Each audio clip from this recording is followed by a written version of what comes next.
আপনি যত বড়ই কোটিপতি হন না কেন,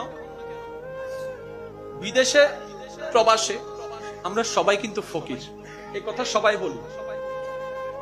আমরা কিন্তু প্রবাসে আসছি, এই দুনিয়াটা আমাদের প্রবাস, আসল বাড়ি নয়। তর্ক থেকে যাবে, আপনি আমি চলে যাব। ঝগড়া মামলা থেকে যাবে, আপনি আমি চলে যাব। কাউকে বলা কঠিন আঘাত থেকে যাবে, আপনি আমি চলে যাব। ওই মানুষটা যখনই আপনার আমার কথা স্মরণ করবে, মন থেকে আসবে, ওই আটা আমাদের জান্নাতে যাওয়ার জন্য দেওয়াল হয়ে যাবে। তাই শ্রদ্ধার সাথে বলি, হাত রেখে পায়ের মধ্যে আপনাদেরকে বলি, ভাই যাই কিছু করেন মনে আঘাত দিয়েন না, কারো মন ভেঙে চুরমাচুর করে দিয়েন না। কারণ মানুষের মন রবের রহমতের ঘর, ওই মনে আঘাত দেওয়া অন্যায় ভাবে আল্লাহ কখনো মাফ করে না, মাফ করে না, মাফ করে না। যতটুক পারবেন হ্যাঁ বলুন, যতটুক পারবেন না বলুন। প্রতারণা করবেন না, ধোঁকাবাজি করবেন